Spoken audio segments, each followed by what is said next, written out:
Hi Founder fans, Jason here, and today's founder is James Barron.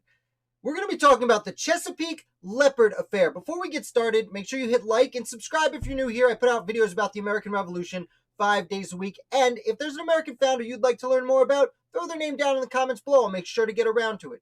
So James Barron grew up in a very naval family. His father was one of the select people who served in the very small Continental Army, and as adults, both James and his brother Samuel would join the fledgling United States Navy when it was created under the presidency of John Adams. Shortly thereafter, James Barron found himself fighting in the quasi-war with France, and this was followed up by going to the Mediterranean, where he, serving under his brother actually, fought in the Barbary Wars with the pirates and the states of North Africa. After this, Barron returned home, and he was actually promoted to a Commodore, one of the highest rank you can get in the United States Navy at that time.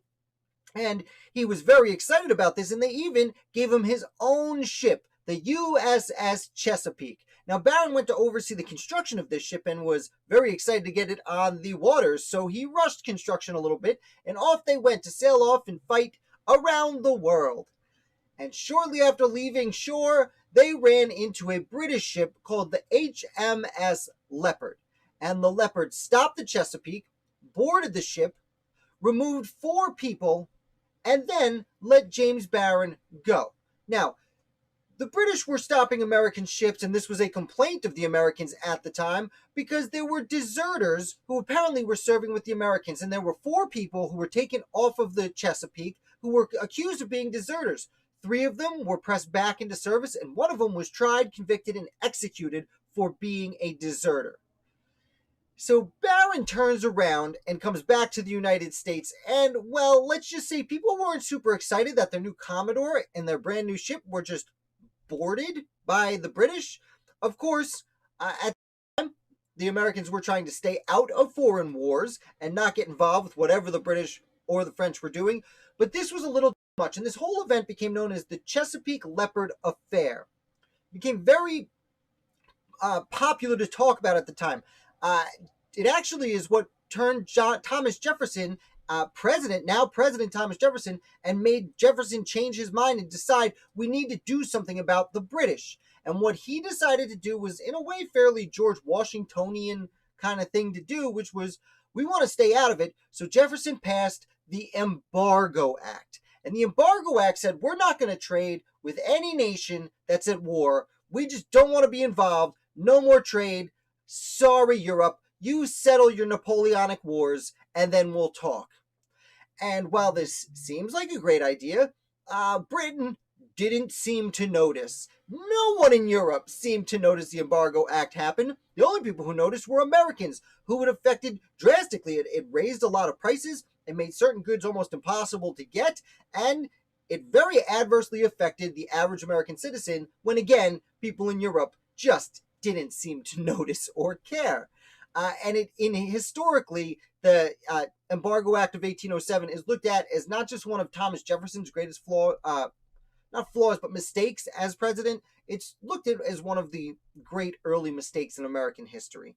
And to be fair, they were trying to solve a problem that the only real answer was war. And after the Chesapeake-Leopard Affair, Chesapeake-Leopard Affair, there were actually many people discussing maybe we should just go to war with Britain. And as crazy as it might sound to just do that, 6 years later, the Americans would go to war with Great Britain in the War of 1812. So as for Barron, who now has essentially been the spark for this drastic change in American foreign policy, he comes back, and as I said, the Americans were not very excited that their new Commodore had just had their new ship boarded like this. And he was given a court-martial, and he was removed from his position for 5 years. And during this time, Barron goes to Europe, and he pursues a merchant career for the 5 years, and when that time is up, he actually returns to the United States Navy. He was, like I said, from a naval family. Now, he comes back, and he starts his career back up, and everything's pretty good, but there's still some tensions, and there's specifically tensions with a gentleman named Stephen Decatur, who used to be one of Barron's co-workers, so to speak, and then sat on the commission that oversaw his court-martial. And when Barron returns, well, Decatur and Barron start really kind of going at each other. Eventually, this comes down to a duel, and the two men meet on the dueling ground, and they shoot each other. And they both are lying there bleeding, and legend has it that while the two men are lying there bleeding, James Barron forgives Stephen Decatur for all of the bad language he used, or I should say, all of the grievances he had against Decatur for what Decatur had said to Barron for all those years.